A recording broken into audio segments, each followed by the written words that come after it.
Hey everybody, and welcome to week 5 of Computers and Computations.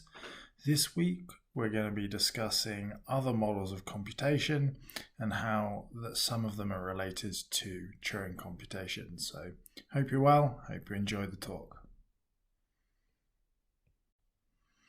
Okay, so before we get going, I have to apologize once again for my late night radio voice. It is again rather late. I'm trying not to wake too many people up. So I hope it's bearable. And anyway, let's get going. Good, so last week we looked at the halting problem. The idea that we wanted to see if this function that tells us when a Turing machine halts on a given input is computable or not. We saw that it wasn't computable. And in fact, there are lots of functions that are not Turing computable. Okay. Now, a question that emerges then is, look, is there a different analysis of computation that goes beyond Turing computation?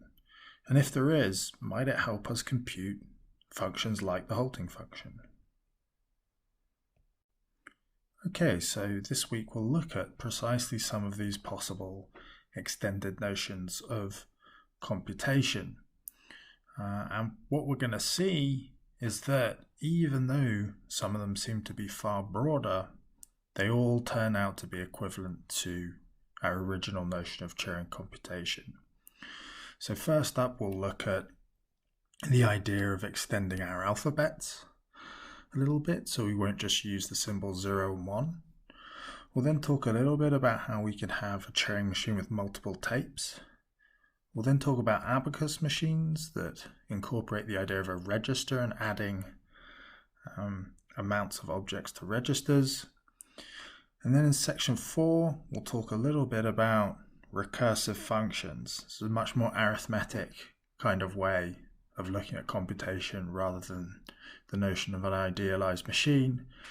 And in particular, we're going to show that anything that's abacus computable is Turing computable. Anything Turing computable is recursively computable or has a recursive function corresponding to it. And anything that's recursively computable is abacus computable. So we'll have this kind of circle showing that anything that is recursively computable or has a recursive function is abacus computable and Turing computable, and so forth. And then in section 5, I'll close with some philosophical questions, and in particular we'll set up the idea of the Church-Turing thesis, which will form a big part of the discussion next week. Right, so here's the first idea, the idea of extending the alphabet. So here before we were considering Turing machines that could just operate on the symbols 0 and 1, for instance. Right, and we had specific instruction for what to do when you're on 0, specific instruction for what to do on 1, and specific transition functions according to whether or not you've just read a 0 or 1, what you do after, where you go after. Okay, so the first idea is let's extend the alphabet with an extra symbol, or indeed finitely many symbols. It doesn't really make a difference. Let's use this hash symbol and have our Turing machines be able to operate and transition based on this hash symbol. This seems like a reasonable thing to do in terms of computation, in terms of having a finite list of instructions that we can operate on. So here's an example of how we might represent such a machine here. This tells us if you're in state 1, if you see a 0, go right, stay in state 1. If you see a hash, write a 1 and stay in state 1. And if you see a 1, go left and go to state 2 and halt. Okay, so what does this machine do given this tape? Well, it can read a hash first, so it changes that to a 1, goes back into state 1, it can now read a 1, so it moves left, it's now here, and halts. Pretty simple.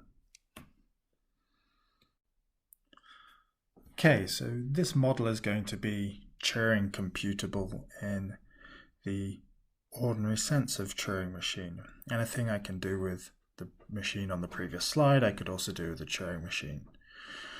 How do we do this? Well, we code up the new symbol or symbols by other natural numbers and then have the machine act on those. Okay. So we talked previously about how when we defined a universal Turing machine, we could come up with these particular coding schemes like this. And what we can do here is we can just represent the hash by a new number. So here's like an example of how you might do that. For instance, I'm going to represent each symbol on the tape by a different number. So 0 is going to be represented by 1, 1 is going to be represented by 2 dashes, and the hash sign is going to be represented by 3 dashes.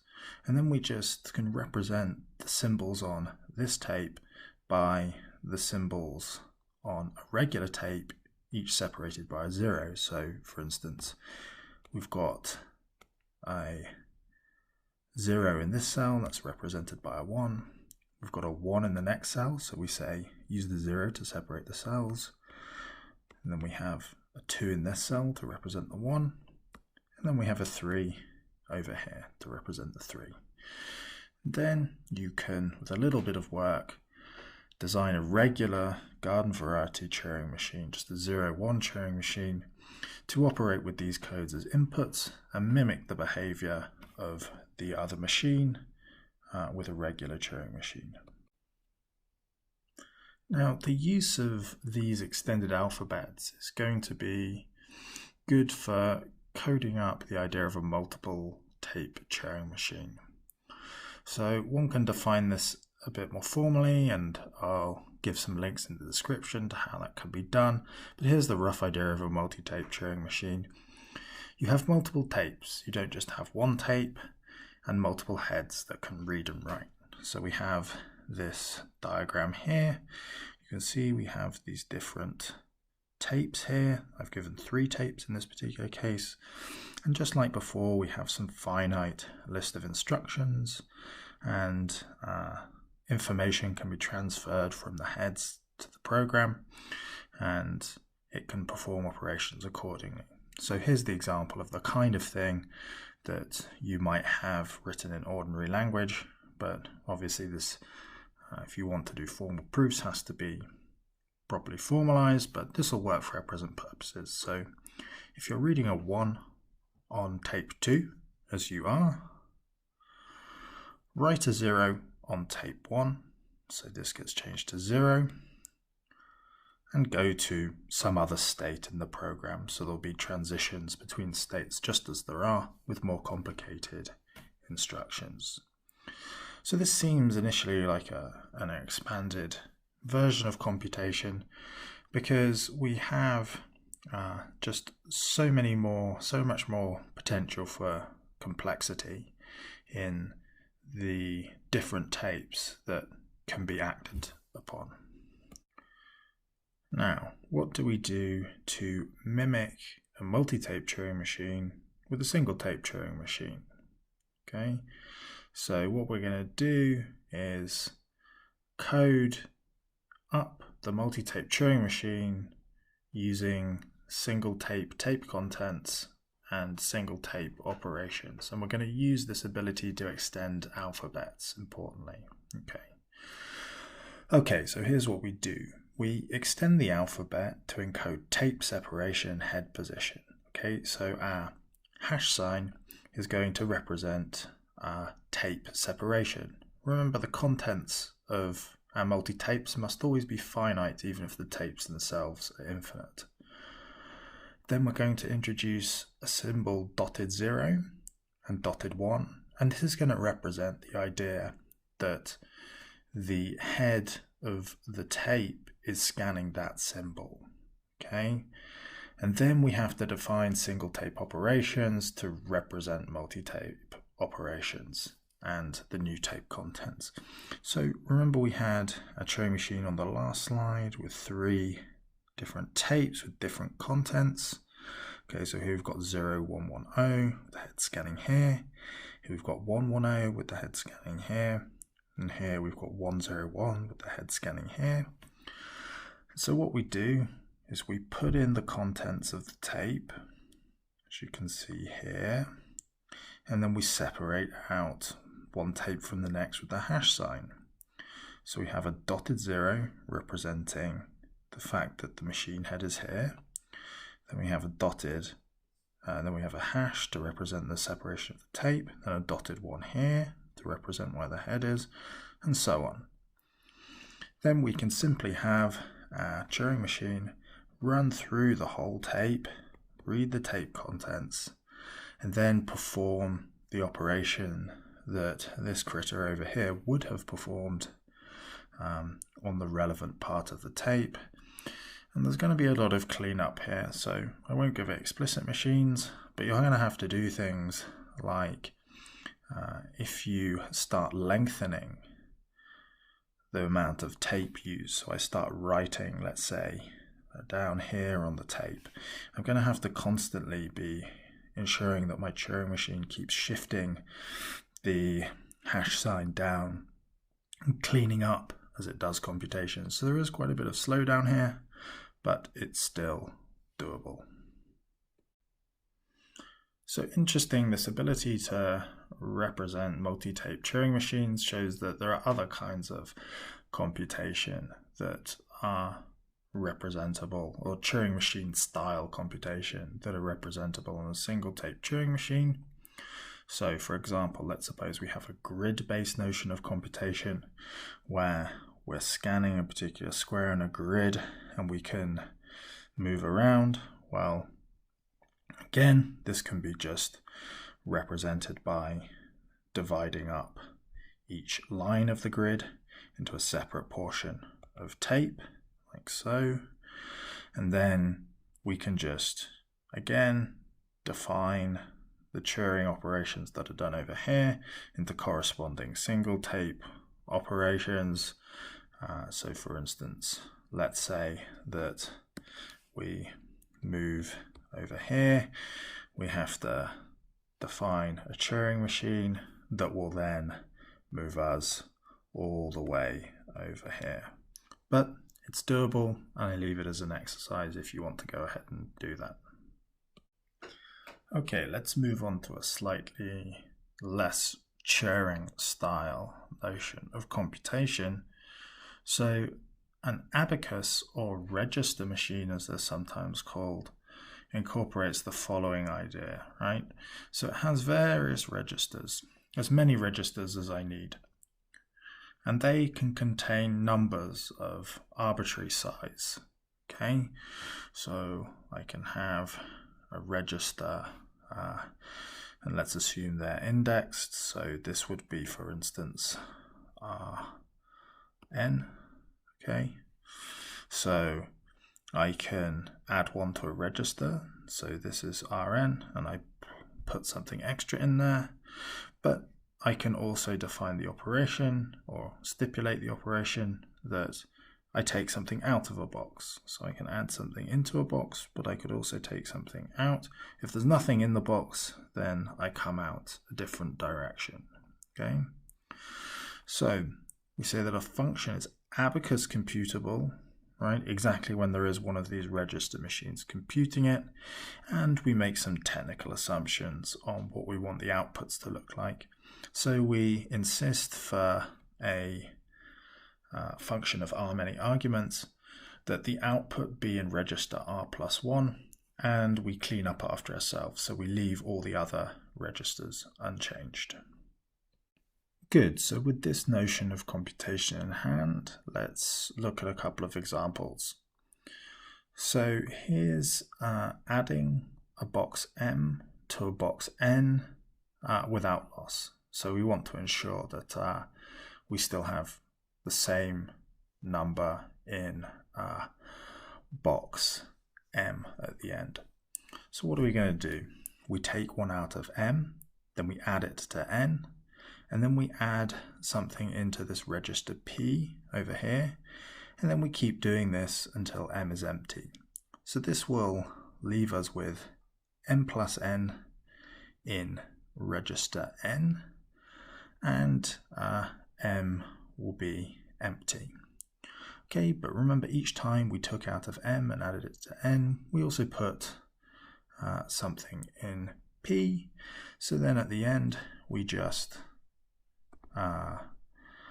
take everything out of p and put it in m, and then halt. Halting is represented by this arrow here, an arrow just going to nothing. Okay, and this will be useful to use this kind of notation.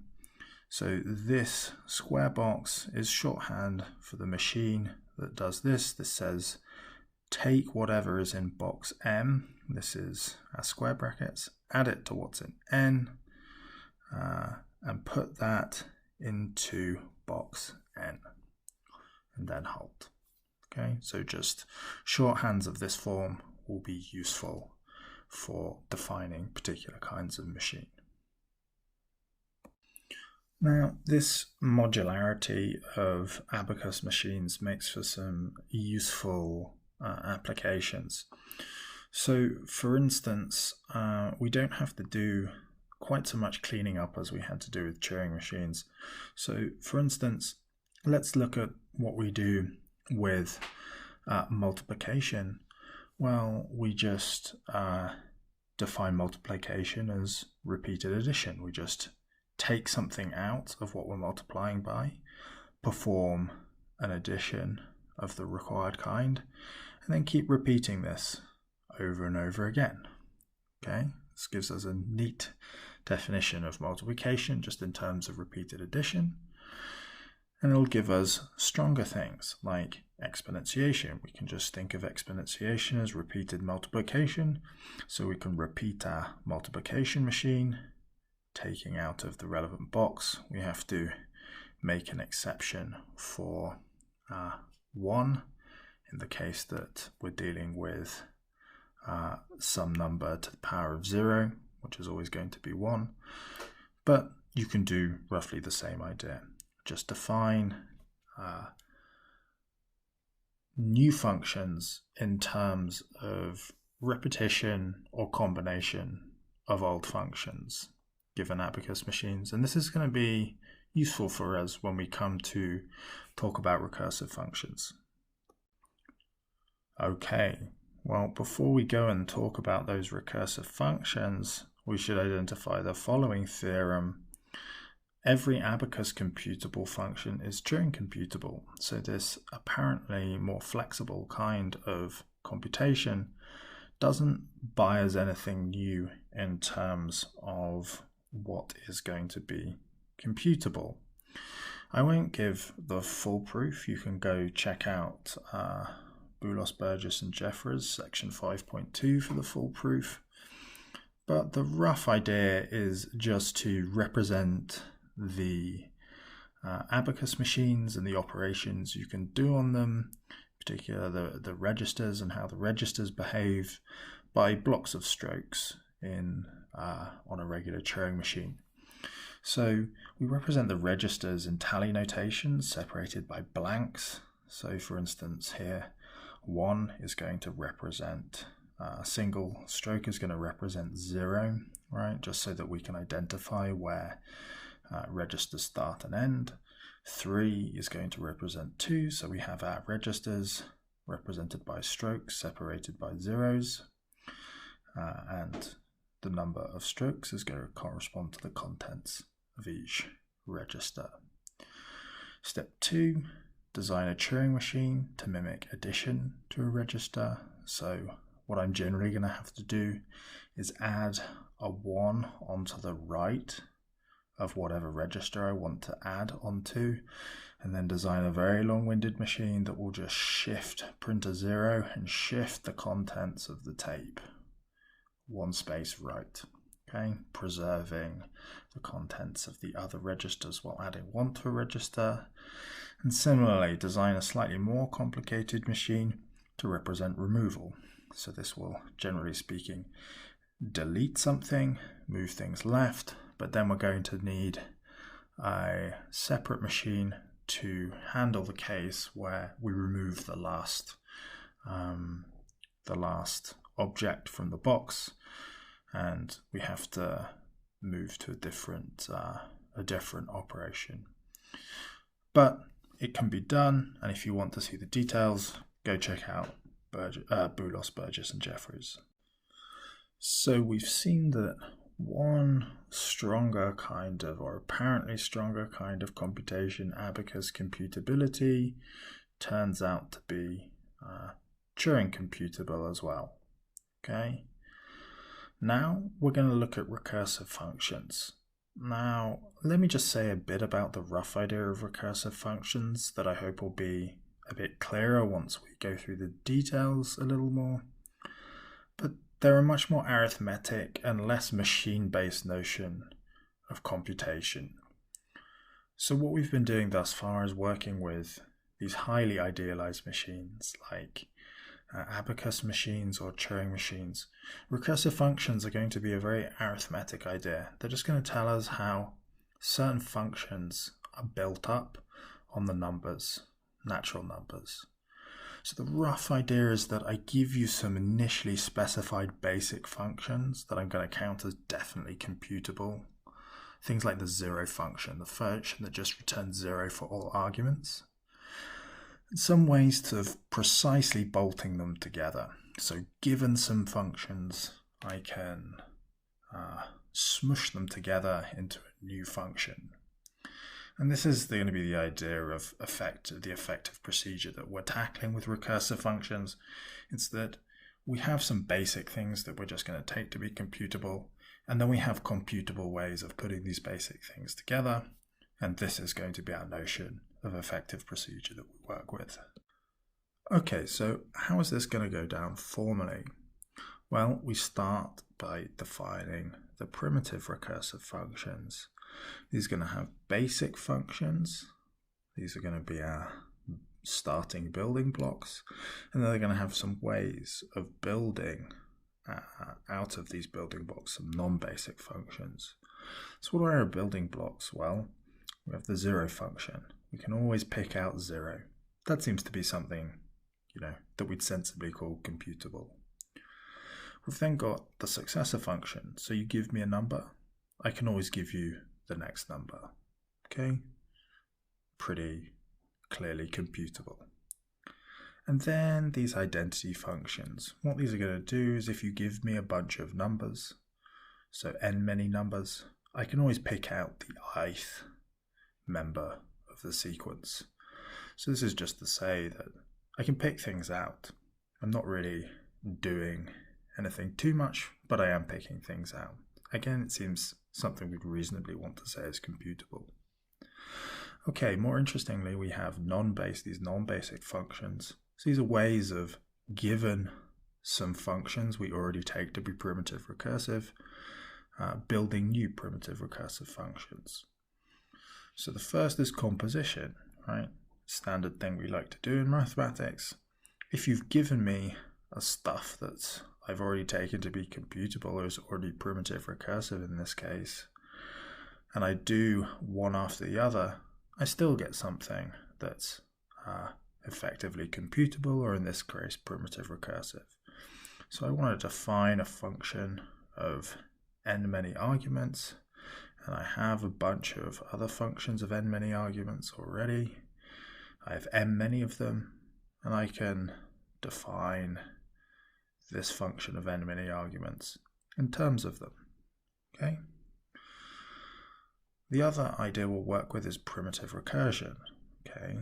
This tells me that if I want to define a function h, if I've already got some function f that it's primitive recursive, if I tell you how it behaves on naught, and then I tell you how it behaves at a successor, given that I know how it behaves at all previous numbers, then I've still got a function. So the idea, or a primitive recursive function. So the idea is I look at naught and I tell you what h does at naught. Right? It maps it to some number n. Okay? And I do that in terms of some primitive recursive function f. And then I tell you how the function will behave at the next number, given that I already know how it behaves at previous numbers. So this means that I've told you how it will behave at 1. Right? I've told you, because I know how it will behave at 1, how it will behave at 2, right? And so on. So here's a couple of functions for you. The first is the constant n function. So this just returns n on any argument x. So how do we do this? Well, for the constant 0 function, we can just define it in terms of the 0 function. And then whenever we want to define the constant n function, we use the constant n minus 1 function, assuming that we're not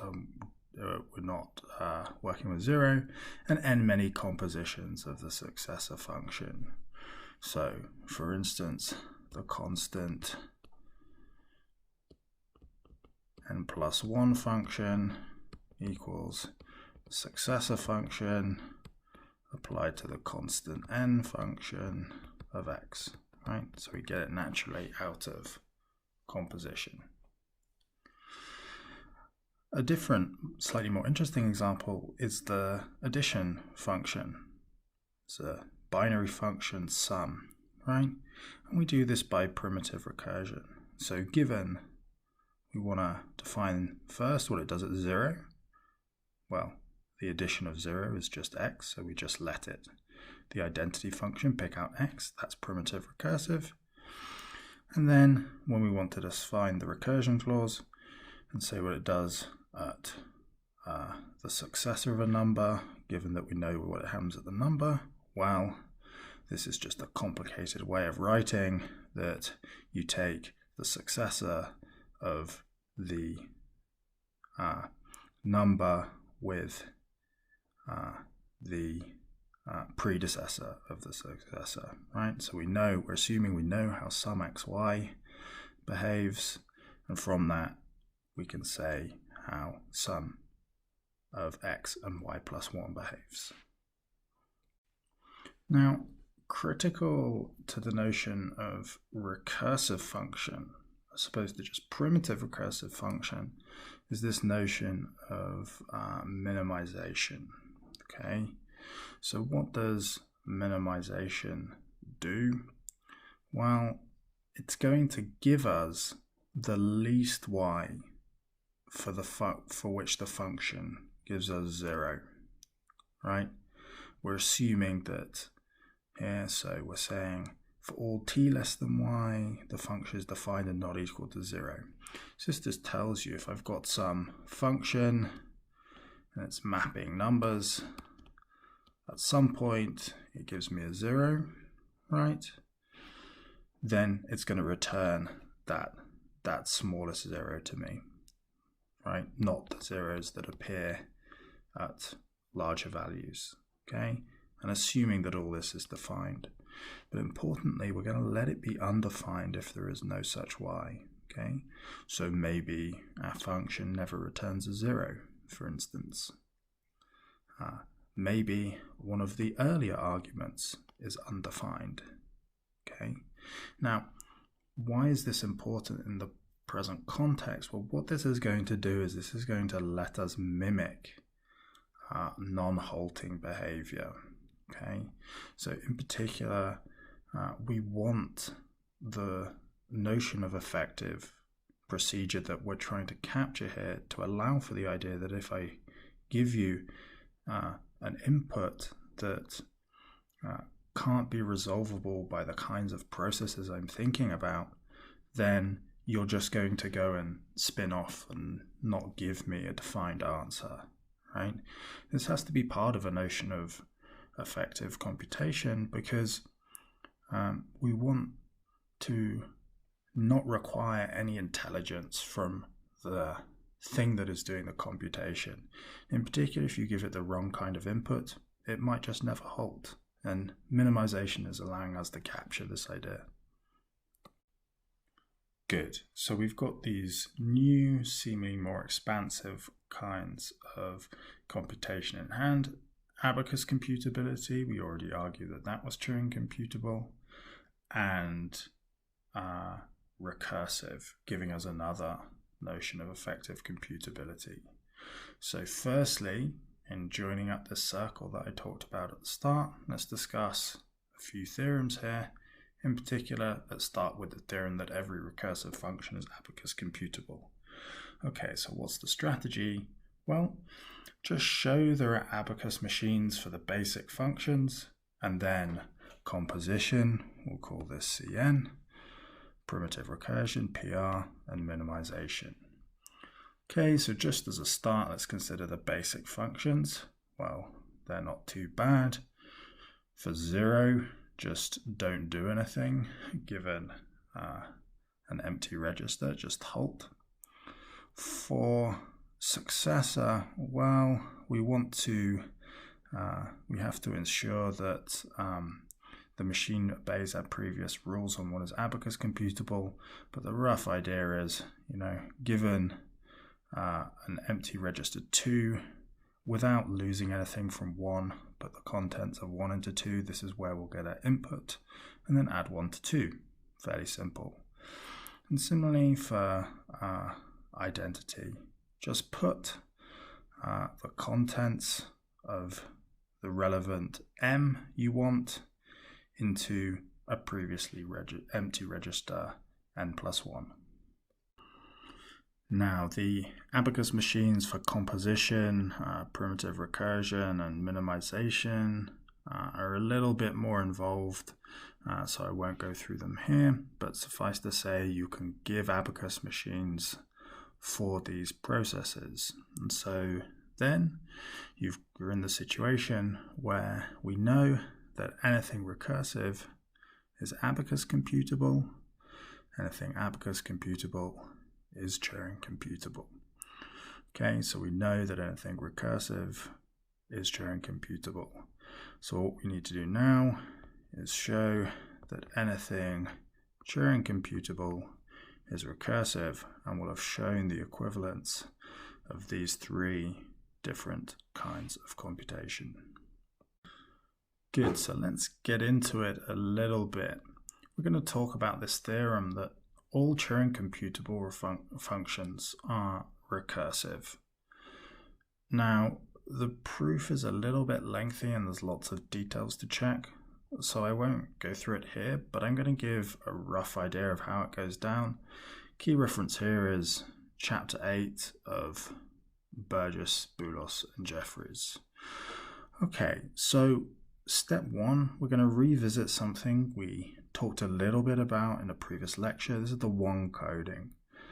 So you can define a tape configuration of a Turing machine by thinking about the right-hand component as a binary numeral from right to left, with the units column being what's being scanned, right? And the left component of a tape as a binary numeral from left to right, okay? Now, what we're going to do is we're going to define primitive recursive functions, or then recursive functions, to tell us what happens on numbers corresponding to how the contents of tapes change and how we can code up machines, okay? So step 2, once you've got this coding called the one coding, is you define a primitive recursive function called start of x, which tells you what the start of the tape looks like. It represents for you by a function what the start of the tape looks like given a bunch of inputs, what the tape looks like when you get the input x. Okay. Next, you have to define a primitive recursive function. You can do this by talking about remainders to say what the scan symbol is, right? So in particular, if the number is divisible by 2, right, it's going to be a 0, right? This is what's on the right. It's going to be a 0 in the scan cell, and if the remainder is 1, it's going to be a 1. Okay, so this will give us a function representing what the scanned cell is, given particular right-hand contents of the tape input. Now we define primitive recursive functions. New left, given some m representing one of our operations. Remember, those can be left, right, 0 or 1. Okay. This is a function telling us how the tape changes given that a particular action has been performed. Okay. And then we don't just want to know how the tape changes given an action. We also want to know what a machine is going to do given a state, right? And what symbol is being scanned. And again, we'll represent this by a 3-place primitive recursive function saying the action given M in state Q when it's scanning R, and what the new state will be, what the transition function is. Okay. The core point is, if you do this carefully, you can do this in a primitive recursive fashion. Okay, now the tricky bit, or the seriously non-trivial bit, we use minimization to define a recursive function that represents the halting of a machine, and a primitive recursive function for identifying what the output is. Okay, and then we have all the core ingredients. We can talk about machines, contents of tape in terms of these primitive recursive functions. Step 7, we put everything together, compose all the functions we have, and we get a function fmx that will tells us what a machine M does on X. But note, fmx might be undefined. It's not like we're computing the halting function or anything here. It might be that fmx is undefined, and in particular this is going to correspond to a non-halting computation. Okay, that's a little bit sort of high-level strategic, and I suggest if you want to know the details, you look at a full proof of it. The Burgess, Boulos, and Jeffries is quite useful here.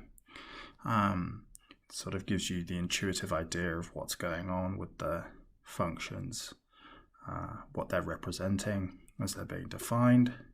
But the core point to take away, philosophically speaking at any rate, is that the behavior of these idealized machines like abacus machines and Turing machines is exactly representable by recursive partial functions. Functions that behave, a restricted class of functions on the natural numbers. So these are a very arithmetic idea, right?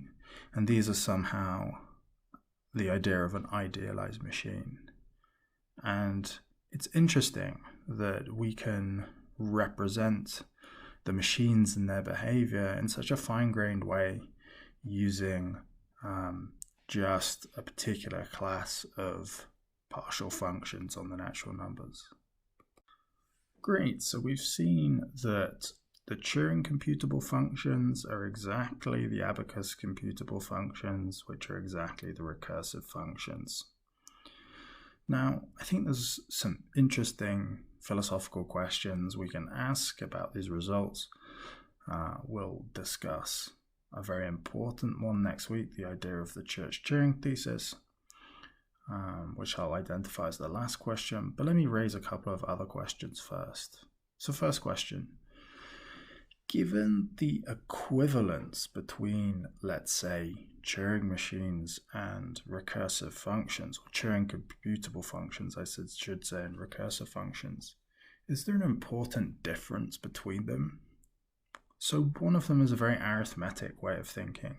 We're talking about just functions on numbers and what they get mapped to, and it maps n to m, and how it can be obtained in a very restricted way.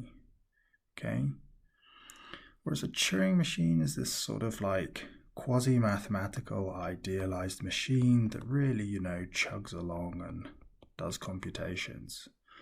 Now we have these equivalents between them, but is there a important philosophical difference between them? Is this somehow representing an idea of actions happening in a way that recursive functions aren't so clearly doing? Or do we actually think that there's nothing to tell between them? Or maybe even you think that this kind of question about which one, in some sense, is a nicer model of computation is immaterial once we have the mathematical result. It's just a bad question to ask. There's all legitimate philosophical positions, and I think it's good to think about which position you take and why you might be taking that position. Now you might wonder, especially if you think that there is a kind of philosophically preferable representation of effective procedure, that it's good to look for other ways, other better models that might be mathematically equivalent. So what other ways might we model the idea of an effective procedure? Right? There are lots of things you might think about doing. Maybe you want to incorporate some notion of probabilistic behavior in there. Let's say you flip a coin or something to determine what state you're going to transition to next. I encourage you to come up with your own ideas of what might be computable in this fashion, and wonder, are there ways of representing those with an abacus machine or a recursive function or a Turing machine? All will come down to the same thing. And what we've seen thus far is any way we have tried to make precise the notion of effective procedure has tended to turn out to be equivalent to Turing computation. This is, needless to say, an interesting result. Okay, so one final question. Given that all these notions of computation turn out to be equivalent to one another, might we just think that all effective procedures are Turing computable? Okay, this is going to be the focus of our discussion next week. The Church-Turing thesis. We'll discuss variants of it, and I'm looking forward to talking to everybody there. Have a great week.